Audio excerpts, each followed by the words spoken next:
Yo, what's going on guys? Welcome to this mini camera basics course where I want to take you from zero to cinematic hero. Regardless whether you're just starting out and know absolutely nothing or you're just trying to brush up your skills, these videos will guide you through everything you need to know to become a self-sufficient content creator, going from buying a camera to hitting export. So in this final video, we're covering editing basics, going over your timeline, editing footage, and exporting the video. I personally use DaVinci Resolve, but the processes that I'll be showing you can be used widely across any software, even CapCut. So the first thing you want to set up is your timeline. This is the place where you'll edit all of your footage. So the timeline resolution will be determined on where you're delivering the video. If it's for YouTube, it's probably in this wide 16:9 format, maybe in 4K or 1080. If it's going on Instagram to create a reel, it's probably portrait in a 9:16 format, or maybe it's for a Facebook ad and it's going to be square. Regardless of how you're delivering it, you need to know this before you create your timeline so you can make sure the resolution is correct. Secondly, you want to choose your timeline frame rate. I'd recommend 24, 25, or 30 frames per second. This acts as your base filler so everything fits inside that package. Next are your layers. This is the priority stack of footage on your timeline. Whatever is on the higher layer will take priority over the rest. We have the A roll here at the bottom. Then when the playhead gets to the point of the B roll, where the next layer has footage above, that footage is what's going to be shown because that is higher on the priority list. So if you notice, the options of frame rates you have to choose from are all multiples of each other.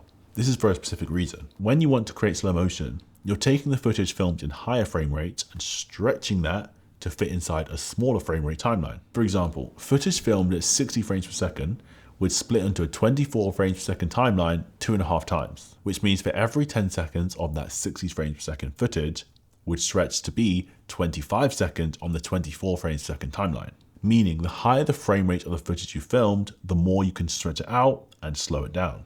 When you see footage like this, where it's super choppy and weird, it's because the footage has been slowed down to a point where there aren't enough layers to fill the 24 frames per second. So this means the frames have to just freeze a little longer, which is why it looks choppy, because you're not having a frame every second, you're having a delayed frame. Then once you've got all the footage edited, you're going to go on to export, which is how you deliver the video. You've already created the timeline resolution, frame rate, so now all that's left is the file format you're going to wrap your video in. For social media, H.264 is the one that's most common. This is because it has good balance between quality and compression. For a better quality export, but in turn bigger file sizes, you have ProRes. So I personally use H.264 for pretty much everything, but you can play around the different settings of different export packages so you can find what works best for you and provides the best quality.